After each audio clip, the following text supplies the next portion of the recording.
بسم اللہ الرحمن الرحیم نحمدہ ونصلی علی رسولہ الکریم اما بعد۔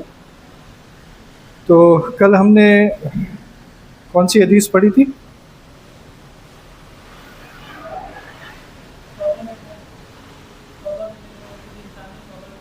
ہاں، پہلے میں عربی میں پوچھ لیتا ہوں اگر کسی کو یاد ہو۔ نہیں، چلو اردو میں بتا دوں۔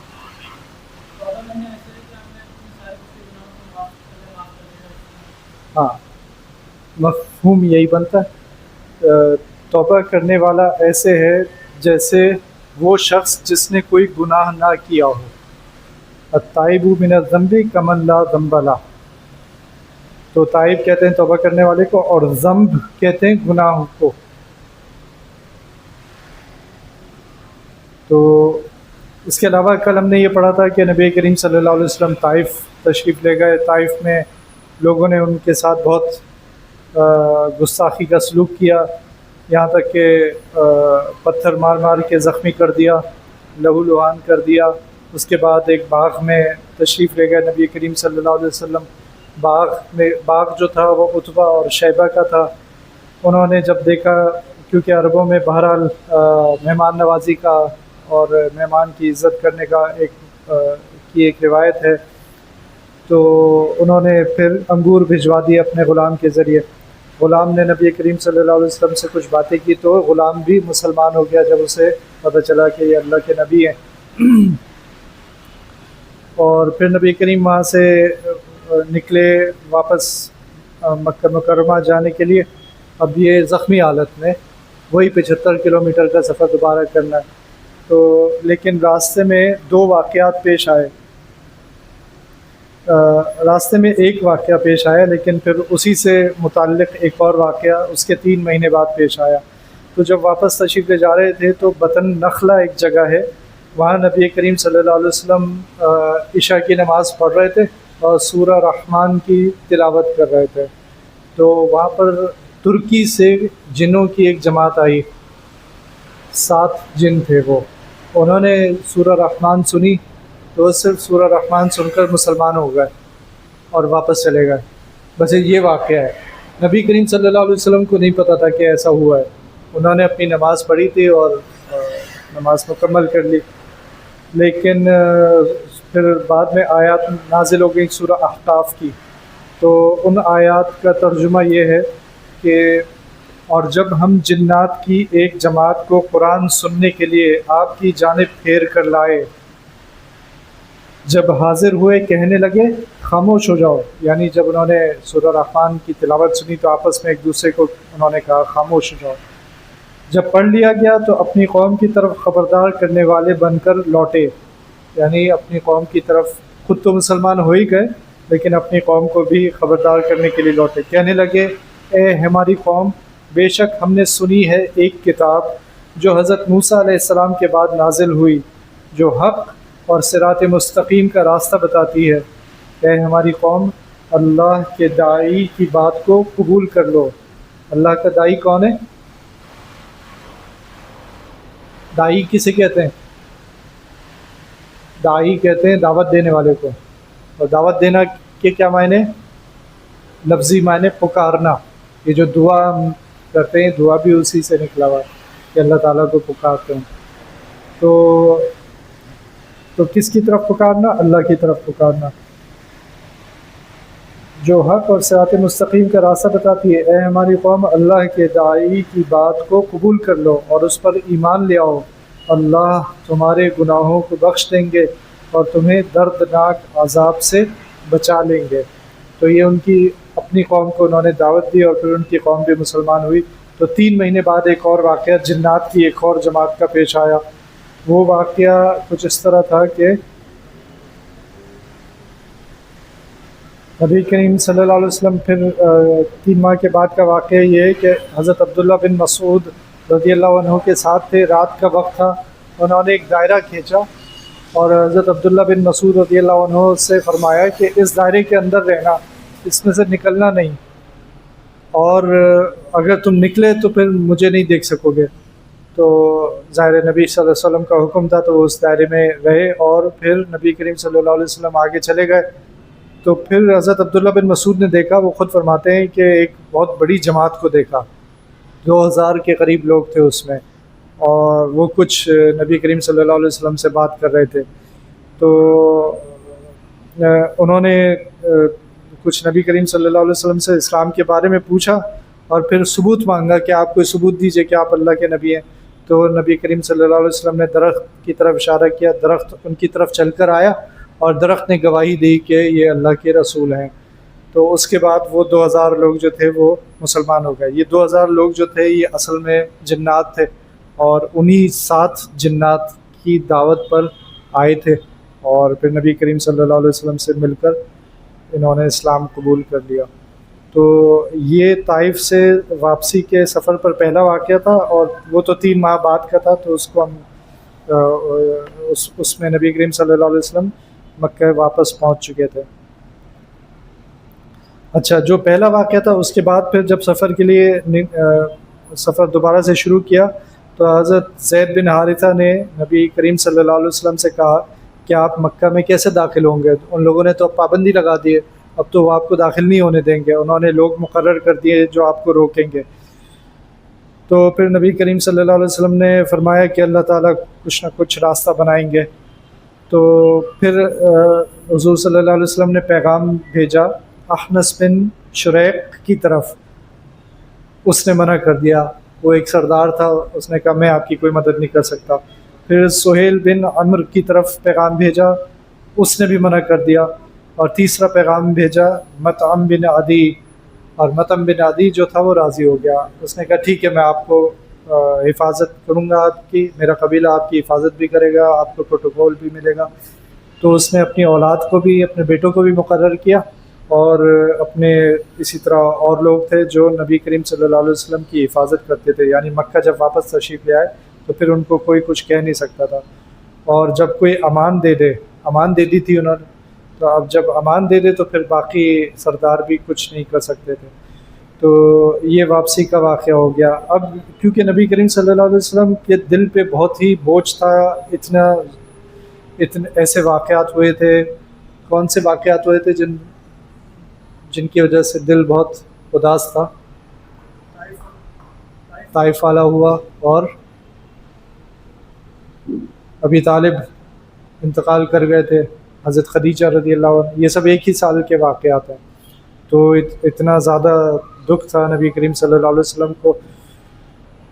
وہ جو باقی نبوت کے کام کی جو تکالیف تھیں وہ اپنی جگہ، اس کے ساتھ ساتھ یہ واقعات پیش آ گئے تھے. تو اب اللہ تعالیٰ نے نبی کریم صلی اللہ علیہ وسلم کو دلجوئی کرنے کے لیے انہیں اپنے پاس بلایا. اور یہ واقعہ عام طور پر ہم معراج کا واقعہ کہتے ہیں، اور اصل میں یہ 2 واقعات ہیں، اسراء اور معراج. تو ہم ابھی اس کو سمجھ جائیں گے کہ ان کو 2 الگ الگ کیوں کہتے ہیں، لیکن پاکستان میں ہم لوگ صرف معراج کہہ کر ہی دونوں واقعات کو ایک ہی سمجھتے ہیں. تو یہ پھر اچھا، اس کو میں ذرا تفصیل سے پڑھوں گا، اس میں کافی ساری تفصیل ہے کہ اسراء اور معراج کے واقعات میں کیا ہوا تھا. تو لیکن اسراء کہتے ہیں رات کے سفر کو، اگر رات میں سفر کیا جائے نا، زمینی سفر، تو اس کو اسراء کہتے ہیں. اور معراج کہتے ہیں بلندی پر جانے کو، جیسے عروج کے معنی ہوتے ہیں نا اوپر جانا، اسی طرح معراج کے معنی. تو اصطلاحی معنی یہ ہوں گے کہ جب نبی کریم صلی اللہ علیہ وسلم کو آسمانوں کی سیر کرائی گئی تو وہ معراج کا واقعہ تھا. آپ لوگوں نے پڑھا ہے؟ کوئی کسی نے معراج کا واقعہ پڑھا ہے؟ تو اس میں پھر سب سے پہلے تو یہ ہوا، یہ 11 نبوی کا واقعہ ہے. یعنی ابھی پیچھے جو ہم نے باتیں کی وہ 10 نبوی کی تھی، نبوت کو 10 سال ہو چکے تھے، یہ 11واں سال ہے. تو 11ویں سال میں کیا عمر ہو گئی ہوگی نبی کریم صلی اللہ علیہ وسلم کی؟ 51 سال، 51. اور ویسے انتقال کس عمر میں ہوا تھا؟ 63 سال کی عمر میں انتقال ہوا تھا. تو اب اس کا مطلب یہ ہوا کہ اب نبی کریم صلی اللہ علیہ وسلم کی زندگی کے 12 سال باقی ہیں. یہ اب جو ہم پڑھ رہے ہیں اس کے 12 سال بعد نبی کریم صلی اللہ علیہ وسلم کا انتقال ہو گیا تھا. تو اسراء کے واقعے میں یہ تھا کہ آپ صلی اللہ علیہ وسلم ام ہانی کے مکان میں سو رہے تھے کہ جبرائیل امین علیہ السلام آئے اور آپ صلی اللہ علیہ وسلم کو اٹھا کر حتیم میں لے گئے۔ حتیم کسے کہتے ہیں؟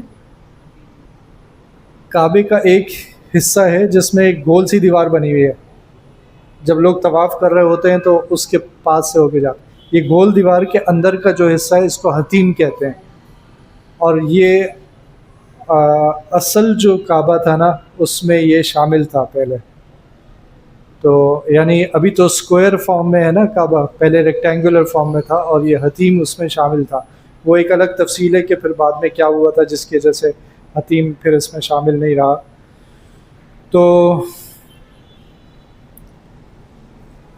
آپ صلی اللہ علیہ وسلم کو اٹھا کر حتیم میں لے گئے اور پھر وہاں سے بئر زمزم پر لے گئے۔ بئر زمزم کا مطلب ہے زمزم کا کنواں، جہاں آپ صلی اللہ علیہ وسلم کا سینہ مبارک چاک کیا گیا اور دل کو زمزم کے پانی سے دھویا گیا۔ یہ دوسرا موقع ہے جب سینہ چاک کیا جا رہا ہے، ایک بچپن میں ہوا تھا اور اب یہ اس عمر میں ہو رہا ہے۔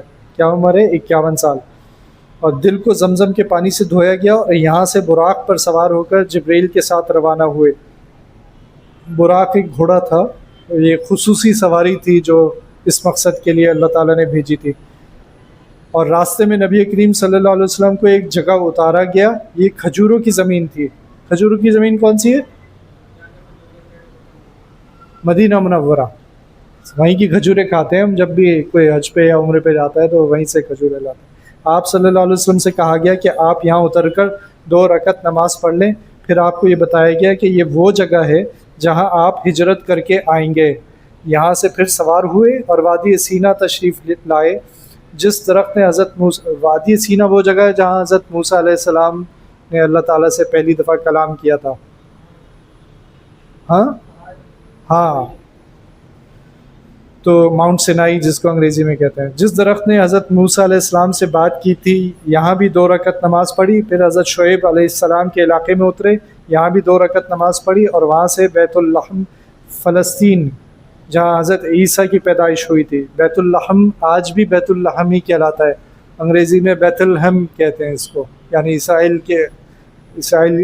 اسرائیل میں اس کا نام بیت الہم ہے، جہاں حضرت عیسیٰ علیہ السلام کی پیدائش ہوئی تھی تشریف لائے، اور یہاں بھی 2 رکعت نماز پڑھی، آخر میں بیت المقدس تشریف لے گئے۔ اس رات کے دوران کے مشاہدات، یعنی یہ جو سفر تھا رات کا، اس میں کیا دیکھا نبی کریم صلی اللہ علیہ وسلم۔ جب آپ صلی اللہ علیہ وسلم براق پر سوار ہو کر تشریف لے جا رہے تھے تو آپ صلی اللہ علیہ وسلم کو کچھ چیزیں نظر آئیں۔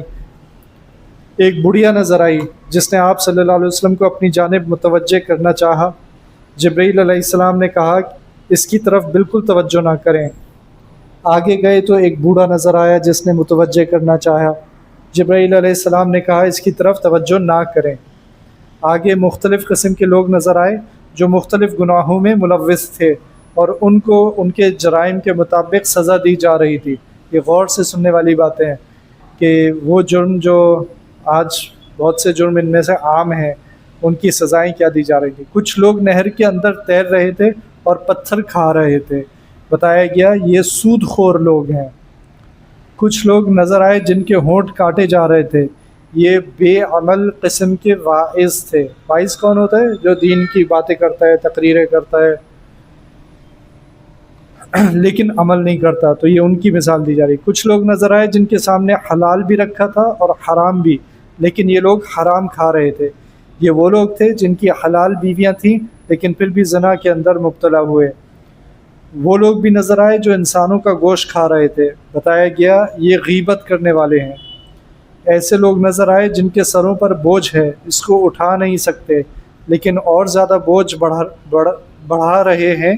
فرمایا یہ وہ لوگ ہیں جو قرض دار ہیں، قرضہ ادا نہیں کر سکتے لیکن پھر بھی قرض بڑھا رہے ہیں۔ قرض بھی لیا ہوا ہے، ادا بھی نہیں کر رہے، اور بڑھائے جا رہے ہیں۔ یہ سارا زمینی سفر طے ہوا اور رسول اللہ صلی اللہ علیہ وسلم مسجد اقصیٰ پہنچ گئے۔ یہاں آپ نے تمام انبیاء کرام کو نماز پڑھائی۔ مسجد اقصیٰ کہاں پر ہے؟ فلسطین۔ مسجد اقصیٰ میں انبیاء کرام کی امامت سے فارغ ہو کر یہاں پر تمام انبیاء کو نماز پڑھائی، اس سے فارغ ہو کر مسجد سے باہر تشریف لائے تو آپ کو 4 پیالے پیش کیے گئے، پانی، دودھ، شہد اور شراب۔ آپ نے ان میں سے دودھ اور شہد لے لیا۔ جبریل امین علیہ السلام نے کہا کہ آپ نے دین فطرت کو اختیار کیا، یعنی آپ نے اچھی چیز کو لے لیا۔ بعض روایت سے معلوم ہوتا ہے کہ پیالے آپ کو سدرۃ المنتہا کے بعد پیش کیے گئے۔ حافظ ابن حجر نے تطبیق دی ہے کہ پیالے 2 مرتبہ پیش کیے گئے۔ مسجد اقصی میں انبیاء کرام علیہم السلام کی امامت سے اشارہ تھا کہ آپ دونوں قبلوں اور تمام انبیاء کے امام ہیں، اور اس بات کی طرف بھی اشارہ ہو گیا کہ دنیا کی قیادت قیامت تک کے لیے امت محمدیہ کے حوالے ہو گئی۔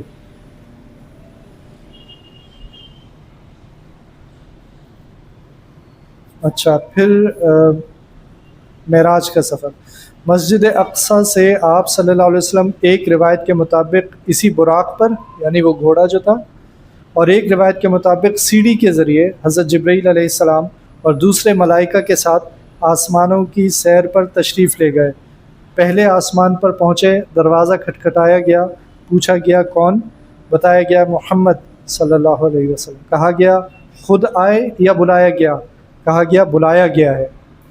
وہاں پر آدم علیہ السلام سے ملاقات ہوئی۔ آدم علیہ السلام نے ان الفاظ میں خوش آمدید کہا، مرحبا بالابن الصالح والنبی الصالح۔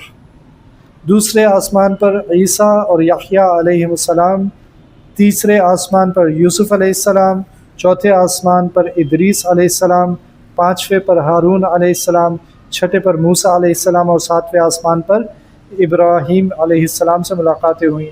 تمام آسمانوں کو پار کر کے نبی علیہ السلام سدرۃ المنتہا پہنچے۔ یہ کیا ہے سدرۃ المنتہا؟ بیری کا ایک درخت ہے۔ اس مقام پر آپ صلی اللہ علیہ وسلم نے جبریل علیہ السلام کو اصلی حالت میں دیکھا۔ اس درخت کا ذکر قرآن شریف میں بھی ہے۔ آپ صلی اللہ علیہ وسلم کو جنت کی سیر کرائی گئی اور جہنم دکھائی گئی۔ مزید اوپر گئے، مقام صریف الاقلام پہنچے، جہاں قلموں کے چلنے کی آواز آ رہی تھی۔ یہ تقدیر خداوندی کا صدر مقام ہے۔ کیا سمجھ آیا؟ قلموں کے چلنے کی آواز آ رہی تھی اور یہ تقدیر خداوندی کا صدر مقام ہے۔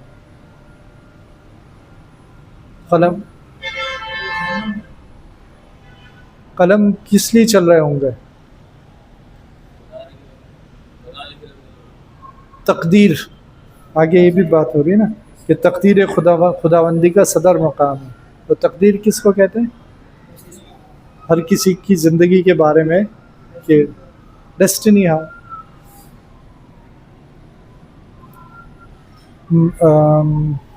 آگے تشریف لے گئے۔ اللہ تعالی سے ہم کلامی کا شرف حاصل ہوا۔ دیدار ہوا یا نہیں اس میں اختلاف ہے۔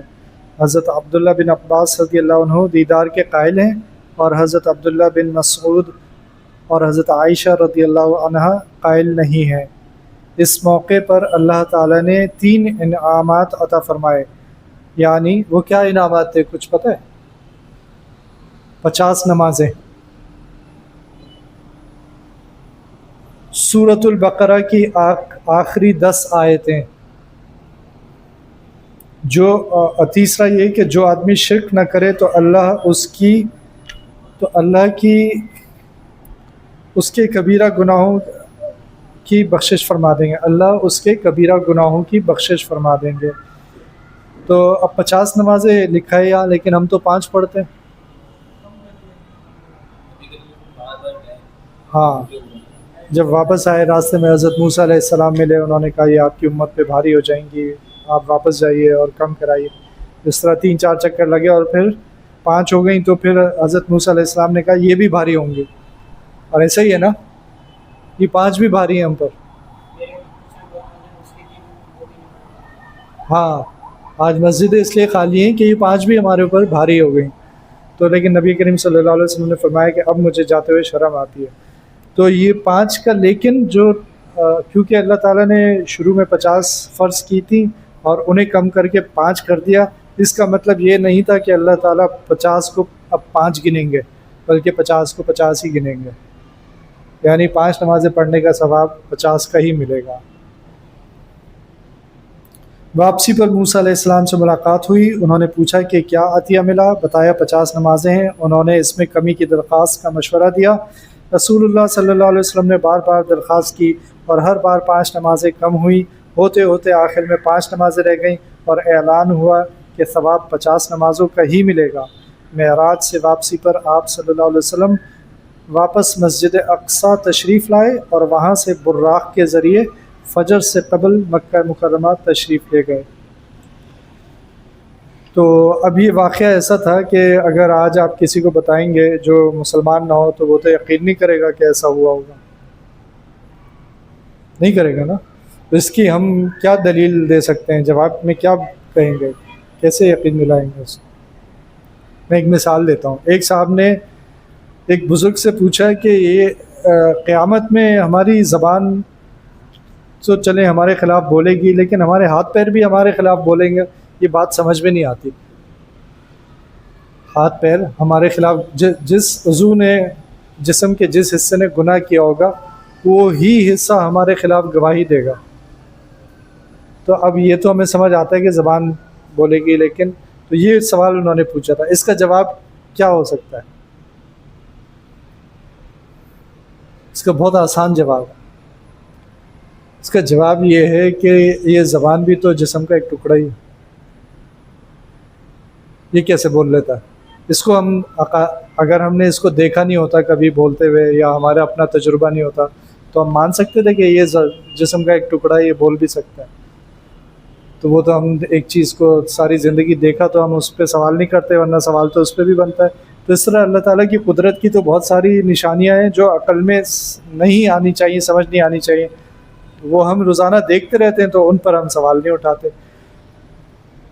تو اب یہ واقعات ایسے تھے جس پر آگے لکھا ہے صبح کی نماز کے بعد آپ صلی اللہ علیہ وسلم نے سارا قصہ سنایا. قریش نے خوب مذاق اڑایا اور آپ کی تکذیب کے لیے اس کو ایک بڑا ہتھیار سمجھنے لگے. تکذیب کا مطلب ہے جھٹلانے کے لیے، آپ کو جھٹلانے کے لیے. ابو بکر صدیق رضی اللہ عنہ کے پاس آئے. حضرت ابو بکر نے صاف جواب دیا کہ اگر رسول اللہ صلی اللہ علیہ وسلم نے یہ باتیں کہی ہیں تو حق اور سچ ہے. ہم اس سے بڑی باتوں کی تصدیق کرتے ہیں کہ ان کے پاس آسمان سے خبریں آتی ہیں. وہاں سے حضرت ابو بکر کا لقب صدیق پڑ گیا. تو ایسے ایک اور موقع آیا جب لوگوں نے فائدہ اٹھانے کی کوشش کی اور نبی کریم صلی اللہ علیہ وسلم کو جھٹلانے کی کوشش کی، مذاق اڑانے کی کوشش کی. تو حضرت ابو بکر صدیق نے اس کا انتظار نہیں کیا کہ میں خود جا کے پوچھوں نبی صلی اللہ علیہ وسلم سے، بلکہ انہوں نے کہا کہ اگر انہوں نے یہ بات کی ہے تو انہوں نے سچ کی ہے، حق کی ہے، اس میں کوئی جھوٹ نہیں ہو سکتا. کفار نے امتحان کے لیے مسجد اقصیٰ کی نشانیاں پوچھی. مسجد اقصیٰ آپ صلی اللہ علیہ وسلم کے سامنے کر دی گئی. تو وہ نشانیاں پوچھے تھے بتائیں کیسی ہے، کھڑکیاں کتنی ہیں، کیسی ہیں، وغیرہ وغیرہ. یہ تفصیل بتائیں، اگر آپ وہاں گئے تھے تو ذرا ثابت تو کریں نا. تو نبی کریم اللہ تعالیٰ نے نبی کریم صلی اللہ علیہ وسلم کے سامنے کر دی مسجد اقصیٰ. کسی اور کو تو ظاہر نظر نہیں آ رہی تھی لیکن ان کو نظر آنی شروع ہو گئی اور ایک ایک نشانی انہوں نے بتانی شروع کر دی. ایسی ہے آپ نے تمام نشانیاں بتا دیں. انہوں نے پوچھا راستے کا حال بتاؤ، یعنی اس راستے پر جو لوگ ہیں ان کا حال بتاؤ.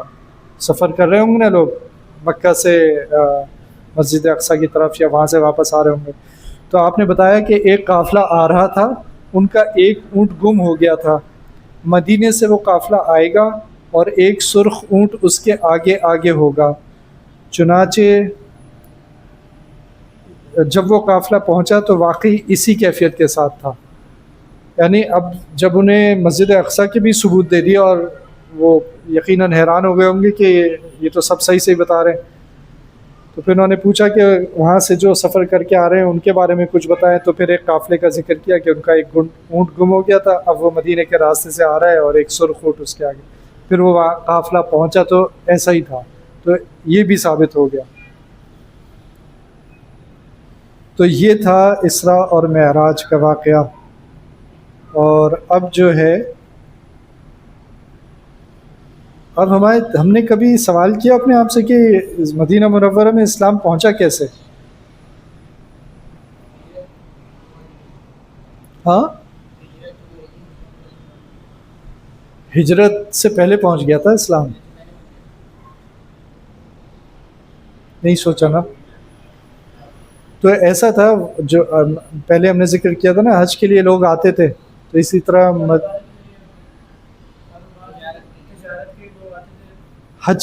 حج کے لیے تجارت کے لیے تو آتے ہی ہوں گے، لیکن اس سے اسلام نہیں پھیلا تھا. ہاں وہاں خبر پہنچ گئی ہوگی کہ وہاں پہ ایک آدمی ہے جو، لیکن اس واقعے سے پتہ چلتا ہے کہ خبر غالباً نہیں پہنچی تھی، کیونکہ یہ حج کے لیے لوگ آئے تھے مدینہ شریف سے. تو نبی کریم صلی اللہ علیہ وسلم کو پتہ چلا کہ وہاں یہ ہو سکتا ہے میں غلط کہہ رہا ہوں، پتہ چلا تھا یا نہیں، لیکن یہ کہ مدینہ شریف منی میں نبی کریم صلی اللہ علیہ وسلم بھی موجود تھے اور ان لوگوں سے ملاقات کی. تو یہ 6 افراد تھے اور یہ نبی کریم صلی اللہ علیہ وسلم کی بات سن کر مسلمان ہو گئے. تو یہ لوگ پھر واپس چلے گئے اور انہوں نے ظاہر ہے پھر وہاں مدینہ شریف واپس گئے ہوں گے تو بات کی ہوگی. تو سب سے پہلے یہ 6 لوگ تھے مدینہ شریف میں جو مسلمان ہو گئے. اچھا پھر 12 نبوی، یعنی اب نبوت کو 12 سال گزر چکے اور 12واں سال ہے، اور اب جو ہے 7 افراد دوبارہ آئے.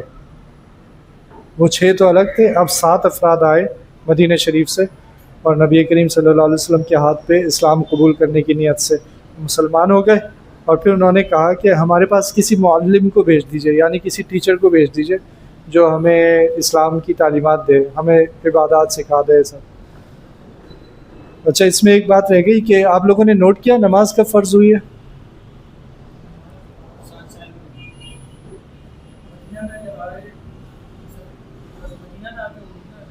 نہیں، ابھی معراج کا سفر تھا نا، اس میں ابھی تو ہوئی ہے میرا.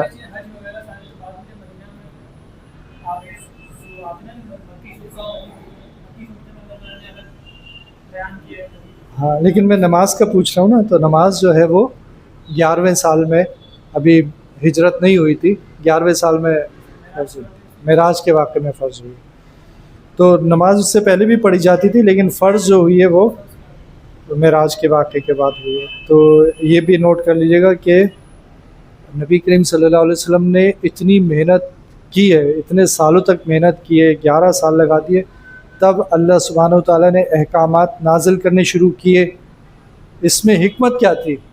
حکمت یہ تھی کہ جب لوگوں کے دل تیار ہو جائے نا اور جو حکم آئے وہ فوراً قبول کر لیں، وہ سب سے بہتر وقت ہے حکم کے نازل ہونے کا. کیا اللہ تعالیٰ کو نہیں پتہ تھا کہ مجھے نماز فرض کرنی ہے ان کے اوپر؟ انہیں تو معلوم تھا پہلے سے، لیکن 11 سال بعد اس لیے کہ اب لوگ پوری طرح تیار تھے نماز کے لیے، حکم کو پورا کرنے کے لیے. اسی طرح شراب کی حرمت جب آئی اس وقت لوگوں کے دل پہلے شراب کو چھوڑنا تو آسان کام نہیں ہے نا، جو پیتا ہے اس کو پتہ ہے. تو جب حکم آیا تو صحابہ کرام تو اصل میں انتظار میں تھے، بہت سے صحابہ انتظار میں تھے کہ کسی طرح شراب حرام ہو جائے تو ہماری اس چیز سے جان چھوٹ جائے. یعنی دلوں میں نفرت پیدا ہو گئی تھی شراب سے، وہ چیز جو جس کے لیے 250 نام رکھے ہوئے تھے انہوں نے. شراب کے ایسے عاشق تھے وہ کہ اتنی طرح کی شرابیں ہوتی تھیں ان کے دور میں کہ 250 مختلف نام تھے شرابوں کے. ان لوگوں نے شراب کو ایسے چھوڑ دیا کہ دوسری طرف ہم دیکھتے ہیں کہ 20ویں صدی کے شروع میں امریکہ میں شراب پر پابندی لگی تھی. یہ تو سب کو ہی پتہ ہے، چاہے وہ مسلم ہو چاہے غیر مسلم ہو، کہ شراب بری چیز ہے. تو 20ویں صدی کے شروع میں امریکہ میں شراب پر پابندی لگ گئی. تو کیا ہوا کہ لوگوں نے چوریاں ڈکیتیاں اور پورا یعنی نظام درہم برہم کر دیا، لا اینڈ آرڈر کے مسائل کھڑے ہو گئے. کیوں؟ کیونکہ ان کے دل میں اللہ کا خوف نہیں تھا، اللہ کی محبت نہیں تھی، ان کے دل اس بات کے لیے تیار نہیں تھے کہ ہم اس کو چھوڑیں. تو وہ تو شراب میں اس حد تک نہیں نشے میں اس حد تک نہیں ڈوبے ہوں گے جیسے مکے کے لوگ تھے، لیکن جب شراب کا حکم آیا تو انہوں نے شراب کو فوراً ہی چھوڑ دیا. تو یہ 7 افراد جو تھے یہ انہوں نے کہا کہ ہمارے لیے کوئی معلم بھی بھیج دیجئے. تو نبی کریم صلی اللہ علیہ وسلم نے حضرت مصعب بن عمیر رضی اللہ عنہ کو معلم بنا کر بھیجا تاکہ مدینے کے جو لوگ مسلمان ہو گئے ان کو اسلام کی تعلیم دینا شروع کر دیں، نماز کیسے پڑھنی ہے وغیرہ وغیرہ، یہ ساری چیزیں ان کی تعلیم دینا شروع کر دیں. یہ مصعب بن عمیر رضی اللہ عنہ جب مدینہ شریف گئے تو یہ کس کے گھر پہ ٹھہرے؟ حضرت برا بن معرور کے گھر پر ٹھہرے، اور وہاں سے انہوں نے دعوت کا کام شروع کر دیا۔ مدینہ شریف کے دو بڑے قبیلے تھے، اوس اور خزرج، نام سنا ہوا ہوگا۔ تو ان میں سے جو اوس قبیلہ تھا اس کے دو بڑے سردار تھے، ایک کا نام تھا سعد اور دوسرے کا نام تھا اسید۔ تو سعد نے اسید سے کہا کہ اسید برا کو سمجھاؤ، اگر وہ اپنی ان باتوں سے باز نہیں آیا تو پھر میں کچھ نہ کچھ کروں گا، میں برداشت نہیں کروں گا۔ تو برا کون تھے؟ برا وہ تھے جن کے گھر پہ حضرت مصعب بن عمیر ٹھہرے ہوئے تھے۔ تو اس نے مصعب بن عمیر کو جگہ کیوں دی ہے یہاں پہ کہ وہ لوگوں کو ہمارے دین سے ہٹا رہا ہے، اور یہ جو کوئی نیا دین لے کے آیا ہے اس کے اوپر لوگوں کو لے کے آ رہا ہے، تو اس کو سمجھا لو، میں ورنہ میں برداشت نہیں کروں گا۔ تو اسید جو تھے وہ گئے پھر برا کے گھر پر، وہاں پر مصعب بن عمیر بھی موجود تھے، تو اور انہوں نے کہا، یعنی سختی سے بات کی۔ تو مصعب بن عمیر نے کہا کہ ایسا کرو کہ تو ہماری بات سن لو، اگر تمہیں اچھی لگے تو مان لینا، نہیں اچھی لگے نہیں ماننا۔ تو انہوں نے کہا ٹھیک ہے، تو انہوں نے اسلام کی دعوت دی، تو ان کو فوراً ہی سمجھ آ گئی حضرت سعد رضی اللہ عنہ کو، اور وہ مسلمان ہو گئے، اور پھر جا کے اپنے قبیلے کو سمجھایا، تو ان کا قبیلے کو انہوں نے کہا کہ مجھ سے کوئی بات نہیں کرے گا جب تک وہ اسلام قبول نہیں کرے گا۔ تو سارے مرد اور ساری عورتیں ان کے قبیلے کے مسلمان ہو گئے۔ اسی طرح بعد میں اسید بھی مسلمان ہو گئے تھے۔ آج کا سبق ہم یہاں ختم کرتے ہیں، اور آج کی جو حدیث ہے وہ ہے الداعی الی الخیر کفاعلی، الداعی الی الخیر کفاعلی۔ دائی کسے کہتے ہیں؟ ابھی ہم نے بات کی، دعوت دینے والے کو، شاباش، جو بھی دین کی دعوت دیتا ہے اس کو دائی کہتے ہیں۔ الی الخیر، خیر کی دعوت دینا، نیکی کی دعوت دینے والا۔ نیکی کی دعوت دینے والا ایسا ہے جیسے وہ جس نے کام کر لیا، یعنی نیکی کی دعوت آپ نے دی، اپنے کسی دوست کو اسکول میں کہا کہ چلو نماز کا وقت ہو گیا ہم چلتے ہیں، اور دوست اٹھ گیا، اس نے نماز پڑھ لی، تو اب اس کی نماز کا ثواب اس کو تو ملے گا لیکن آپ کو بھی ملے گا۔ الداعی الی الخیر کفاعلی، تو نیکی کی دعوت دینے والے کا ثواب ایسے ہے جیسے اس کام کو کرنے والے کو جو ثواب ملے گا وہی اس کا۔ تو اب ہم نے سن لیا نا، اتنی آسان ہو گئی نا، نیکیاں کمانا کتنا آسان ہو گیا۔ ہم 20 آدمیوں کو کہیں ان میں سے 2 آدمی نماز پڑھ لیں تو ہمیں ان 2 کا ثواب مل جائے گا۔ تو ہمارا تو ایکچولی کام ہی یہ ہے، اصل کام تو یہ ہے لوگوں کو خیر کی طرف بلانا اور برائی سے روکنا، تو اس کی انشاءاللہ کوشش کریں گے نا جہاں جہاں ہم کر سکتے ہیں۔ اچھا، اس میں یہ خیال کرنا ہے کہ طریقہ مناسب ہونا چاہیے، طریقہ ایسا ہو جس سے کسی کو برا نہ لگے، جس کو کسی کو سمجھ آئے کہ یہ میرے خیر کے لیے کہہ رہا ہے، نہ کہ مجھ پہ تنقید کر رہا ہے۔ تو غصے سے بات نہیں کرنی، پیار محبت سے لوگوں کو یاد دلانا۔ یہاں ہمارے مسجد کے لیے دوستوں میں بیٹھے ہوئے ہیں اور نماز کا وقت ہو گیا تو چلو بھائی نماز پڑھ لیتے ہیں، صرف اتنا کہہ دیا، اس سے زیادہ نہیں کہ کہیں برا نہ لگ جائے، صرف اتنا کہہ دیا کہ چلو بھائی نماز پڑھ لیتے ہیں، نماز کا وقت۔ یہ صرف کہنا جو ہے نا، اس کا بھی اثر ہوتا ہے، یہ بہت چھوٹا اثر نہیں ہوتا، اچھا خاصا اثر ہوتا ہے۔ اور جب آپ کہتے رہیں گے تو کوئی نہ کوئی یقیناً آپ کے ساتھ آ جائے گا۔ تو کیا ہو گئی پھر؟ حدیث کیا ہے؟ اردو میں ہی بتا دو۔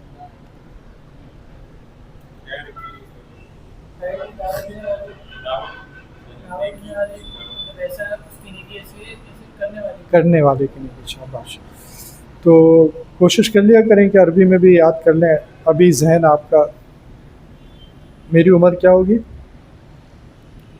میں بھی کوشش کرتا ہوں، اس عمر میں بھی کوشش کرتا ہوں میں یاد کر لوں اللہ۔ اچھا، کوئی سوال؟ دکھائی گئی سدرۃ المنتہا، ہو سکتا ہے، مجھے میرے ذہن میں نہیں ہے۔ نہیں، وہ جنت نہیں تھی، وہ ایک آسمان پہ بیری کا پیڑ ہے سدرۃ المنتہا۔ تو یہ جب ہم قرآن شریف پڑھیں تو اس میں آتا ہے اذ یغشی السدرۃ ما یغشی۔ تو ٹھیک ہے، دعا کر لیں۔ اللہ تعالی ہم سب کو عمل کی توفیق عطا فرمائے. ربنا تقبل منا انك انت السميع العليم وتب علينا انك انت التواب الرحيم.